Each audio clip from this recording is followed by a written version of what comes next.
డబ్బు లేకపోయినా లక్ష్యం వైపు అడుగులు ఆపలేదు. తన కష్టాన్ని తలుచుకొని కుంగిపోకుండా తనలాంటి వందలాది మంది విద్యార్థుల భవిష్యత్తు కోసం పోరాడుతున్న ఒక అలుపెరగని యోధుడు.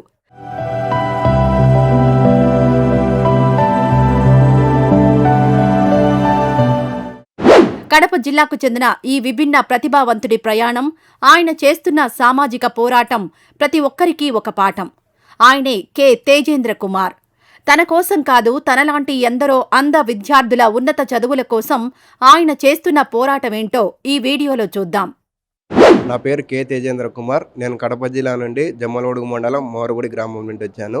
నేను 2022లో government high school for the blind కడపలో నా 10వ తరగతిని పూర్తి చేశాను. నేను ఇంటర్మీడియట్లో ఫేస్ చేసిన ప్రాబ్లమ్స్, అలాగే ఇతరులు ఫేస్ చేసిన ప్రాబ్లమ్స్పై 2022 సంవత్సరం నుండి government high school for the బ్లైండ్ను హై స్కూల్ ప్లస్గా అనగా జూనియర్ కాలేజ్ కోసం అప్గ్రేడేషన్ చేయడానికి మేము దరఖాస్తు చేయడం జరిగింది. అది 2022లో మాకు గవర్నమెంట్ కానీ మిగతా వాళ్ళంతా కొంచెం స్పందించి మేము కో ఎడ్యుకేషన్ కోసం అప్లికేషన్ దరఖాస్తు చేస్తే ఓన్లీ ఫర్ గర్ల్స్కు మాత్రం ఇచ్చారు. వారు ఏమనగా బాయ్స్ లేని సందర్భంలో మేము ఎలా చేరాలి, ఎలా నమ్మాలి అనే ఆలోచనతో వెనకడుగు వేయడం జరిగింది. అప్పుడే 2022లోనే మేము కో ఎడ్యుకేషన్ కోసం దరఖాస్తు మళ్ళీ చేశాము. అది ఇప్పుడు వరకు అయితే ప్రాసెసింగ్లోనే ఉంది. మాకు ఏదైతే ఫైనాన్స్ డిపార్ట్మెంట్ కావచ్చు, ఇలాగే ఇటు పక్క ఉన్న డైరెక్టర్ ఆఫీస్ నుండి కావచ్చు, ఇటు పక్క అంతా మాకు మంచి రెస్పాన్స్ వస్తుంది. కానీ మా కడపలో ఉన్న డిఓ ఆఫీస్లో మటుకు దాదాపు ఫైల్ అయితే నెలలుగా ఉండడం జరుగుతుంది. ఆ ఫైల్ అనేది ఎందుకు కదలడం లేదో అర్థం కావట్లేదు. మిగతా అన్నిటి గవర్నమెంట్ ఇంటి కావచ్చు, ఇటుపక్క ఫైనాన్స్ డిపార్ట్మెంట్లో కావచ్చు, సెక్రటరేట్లో, ఇటుపక్క డైరెక్టర్ ఆఫీస్లో కావచ్చు, అన్నిసార్లు మంచిగానే మాకు రెస్పాన్స్ వస్తున్నా మా కడప డిఓ ఆఫీస్లో ఎందుకు లేట్ అవుతుందో మాకు ఇప్పుడు కూడా అర్థం కావట్లేదు. కాబట్టి ఆ ఫైల్ను మూవ్ చేసి మాకు కొంచెం న్యాయం చేయవలసిందిగా గవర్నమెంట్ని కోరుకుంటున్నాం. అలాగే ఇంకొకటి విషయం ఏంటంటే, మేము ఎంక్వైరీ చేసిన దాని ప్రకారం అయితే, మా దగ్గర ఉన్న ప్రూఫ్స్ ప్రకారం అయితే దాదాపు ప్రతి సంవత్సరం 10th క్లాస్ విద్యార్థులు 150 నుండి 160 మంది అయితే పాస్ అయ్యి బయటికి వెళ్తున్నారు. వారు ఇంటర్మీడియట్ కోసం ఇతర కాలేజీలలో చేరడం వల్ల నార్మల్ కాలేజీలు ఉంటాయి కాబట్టి సపరేట్గా వాళ్ళు అయితే మాకు టీచింగ్ చేసేయడానికి అంత టాలెంట్ లేదు. ఎందుకంటే మా బ్లైండ్ చదువు అనేది ఒక బ్లైండ్ విద్యార్థి చెప్తేనే మాకు అర్థమవుతుంది.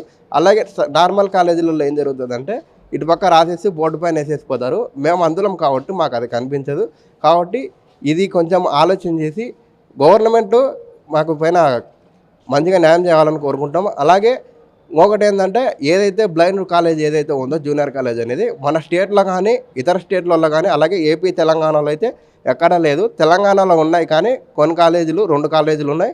అవి కేవలం డొనేషన్ల పైన అలాగే విద్యార్థుల నుండి కూడా ఫీజులు కలెక్ట్ చేస్తారు. కాబట్టి ఇవన్నీ లేకుండా మన ఆంధ్రప్రదేశ్ గవర్నమెంట్ అనేది మనకు అందుల కోసం చాలా చేసింది ఇప్పటి వరకు. ఇలాగే మనకు మంచి చేస్తూ మా అందులకు న్యాయం చేయవలసిందిగా గవర్నమెంట్ని కోరుకుంటున్నాను.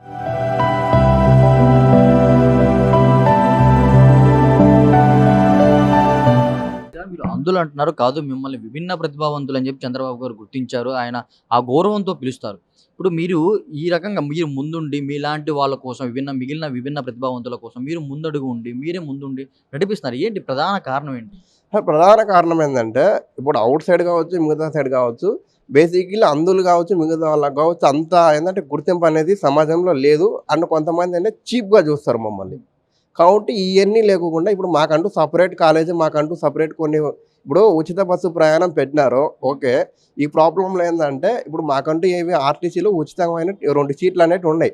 ఆ సీట్ల గురించి మేము ఎంక్వైరీ చేసి డిపోలలో అడిగితే ఏం చెప్తున్నారంటే, ఏదైతే మీ బస్సు ప్రారంభంలో ఎక్కడైతే ఉంటుందో అక్కడ ఎక్కినప్పుడు మాత్రమే మీ సీట్లు వర్తిస్తాయి, ఇతర ప్లేస్లలో ఎక్కినప్పుడు మీ సీట్లు వర్తించవని కండక్టర్లు కానీ మీకు మహిళలు కావచ్చు, మిగతా ఆ సీట్లు ఎవరైతే కూర్చున్నారో వాళ్ళు చెప్పడం జరుగుతుంది. కాబట్టి ఇప్పుడు ఇట్లా ఇవ్వడం వల్ల ఏం జరుగుతుందంటే, ఇప్పుడు అందులోనే మీరు అన్నారు, ఇట్లా చెప్పినారు కదా, ఇట్లా విభిన్న ప్రతిభావంతులు అన్నట్టు విభిన్న ప్రతిభావంతులమే. కానీ ఏంటంటే సమాజంలో మాకు దక్కాల్సిన రెస్పెక్ట్ అయితే దక్కడం లేదు. ఎందుకంటే చీప్గా చూడడం కూడా జరుగుతుంది. ఇప్పుడు ఆర్టీసీలోకి ఎక్కేసి మా సీట్లు మాకు ఏమంటే చీప్గా చూస్తారు. ఇప్పుడు కొంతమంది ఉంటారు ఎట్లా అంటే పాక్కుంటా, కొంతమంది చిన్నప్పుడు వస్తూ ఉంటారు అనమాట, 2 కాళ్ళు ఉండవు. వాళ్ళు ఆర్టీసీ బస్సు ఎక్కినప్పుడు కూడా వాళ్ళకి సీట్ ఇవ్వట్లేదు. ఇప్పుడు అట్లీస్ట్ మాకంటే మేము కాళ్ళు ఉన్నాయి కాబట్టి కళ్ళు లేవు, నిలబడుకొని వెళ్ళిపోతాం. వాళ్ళైతే అలా వెళ్ళలేరు కదా, వాళ్ళకి ఖచ్చితంగా సీట్ అనేది ఇవ్వాలి కదా, అది కూడా ఇస్తలేరు. మేము దీని గురించి విజయవాడ డిపో వాళ్ళను అలాగే మా కడప ఆఫీసులో అడిగితే ఏం జరిగిన డిపోలో, మీరు ఏదైతే బస్సు ఎక్కినప్పుడు అప్పుడు మాత్రమే మీకు సీట్లు వర్తిస్తాయి, ఇతర చాట్ల ఎక్కినప్పుడు వర్తించమని చెప్పారు. ఓకే, ఇది కూడా ఓకే అనుకుంటే కనుక మనం ఏదైతే బస్సులో ఎక్కినప్పుడు స్టార్టింగ్లో కండక్టర్ కానీ సీట్లు అడిగితే కనుక ఇవి మాకు అంటే ప్రత్యేకంగా ఇక్కడైతే బోర్డు లేదు కాబట్టి మేము కూడా దాని గురించి ఏం చేయలేమని చెప్తున్నారు వాళ్ళు కూడా. అది ఇప్పుడు ఏదైతే మీరు ఇంటర్మీడియట్ కూడా పెట్టాలని చెప్పి ఉన్నారు, ప్రభుత్వం దృష్టికి తీసుకువెళ్ళారా? తీసుకువెళ్ళాం సార్. 2022లో తీసుకెళ్ళాం. వాళ్ళు కో ఎడ్యుకేషన్ ఇంకోకుండా ఓన్లీ ఫర్ గర్ల్స్ కోసం మాత్రమే ఇచ్చినారు. ఇప్పుడు గర్ల్స్ అంటే ఇప్పుడు బాయ్స్ లేనప్పుడు అంటే వాళ్ళు కూడా గర్ల్స్ కాబట్టి పేరెంట్స్ కూడా తొందరగా జాయిన్ చేయరు. ఎందుకంటే ఇప్పుడు ఆడపిల్లల విషయం కాబట్టి అలాంటప్పుడు ఏదైతే వీళ్ళకి పెట్టే స్కూల్స్ మీదైతే ఉన్నాయి, మీకు పెట్టే స్కూల్స్ అవి తక్కువగా ఉన్నప్పుడు ఏమైందంటారు? అంటే తక్కువ ఉందంటున్నా కనుక ఇప్పుడు కొంతమంది అంటే కొన్ని స్కూల్స్ అనేవి లోపల ఉన్నాయి సార్, ఇంకా బయటికి రాలేదు. కొన్ని స్కూల్ అయితే హెవీగా డొనేషన్ల పైన నడుస్తుంటాయి. ఆ డొనేషన్లు కూడా ఎలా అంటే మనల గురించి నేను అందరినీ అనట్లేదు, కొంతమంది ఎలా అంటే ఇది వచ్చినట్టు వాళ్ళ ఖర్చు పెట్టుకోకుండా కొంతమంది ఏం చేస్తున్నారంటే దుర్వినియోగం చేస్తున్నారు డొనేషన్లు అనేటివి. ఇప్పుడు గవర్నమెంట్ నుండి మనకు అందిన ఏకైక స్కూల్ ఏంటంటే కడపలో ఉన్న government high school for the blind Kadapa. దాన్ని ఇంటర్మీడియట్ చేయడం వల్ల ఏంటంటే స్కూల్ అభివృద్ధి పెరుగుతుంది, అలాగే విభిన్న ప్రతిభావంతులు అనగా అందులలో కూడా చదువుకోవాలన్న ఆలోచన పెరుగుతుంది. ఇప్పుడు మీరు ఏం చదువుతున్నారు ఏంటి?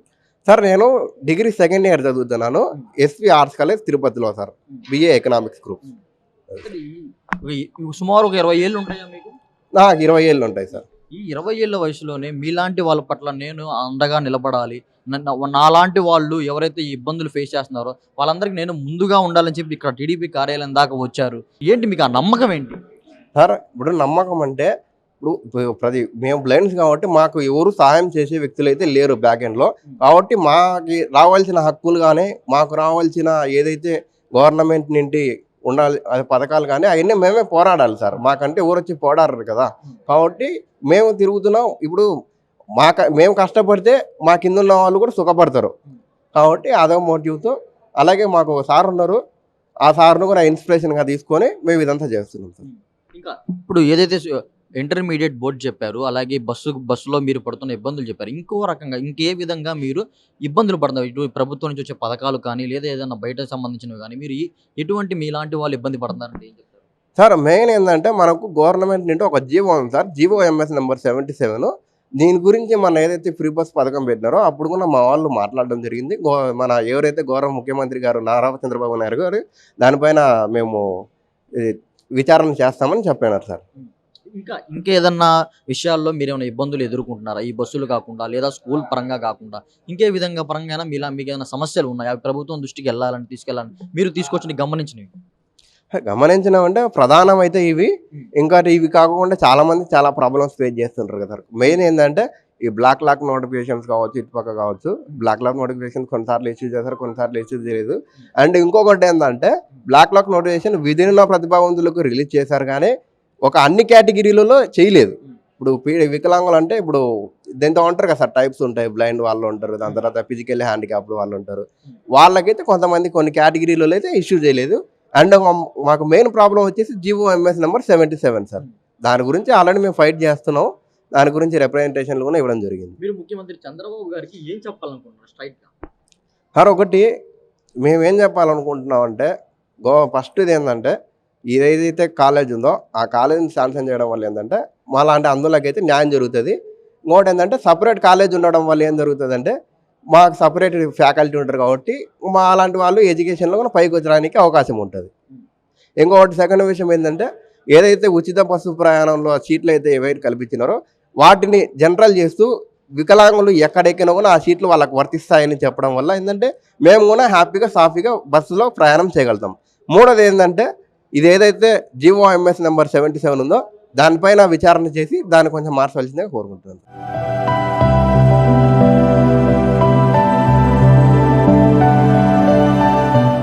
ఈ వీడియో నచ్చితే లైక్ చేయండి. అలాగే మా ఛానల్ ని ఫస్ట్ టైం కనుక చూస్తున్నట్టయితే ఇప్పుడే సబ్స్క్రైబ్ చేసుకుని పక్కనే ఉన్న గంట సింబల్ ని యాక్టివేట్ చేసుకోండి. అప్పుడే మేము పెట్టే ప్రతి వీడియో మీకు నోటిఫికేషన్ గా వస్తుంది. అలాగే ఈ వీడియో పూర్తిగా చూసినందుకు ధన్యవాదాలు.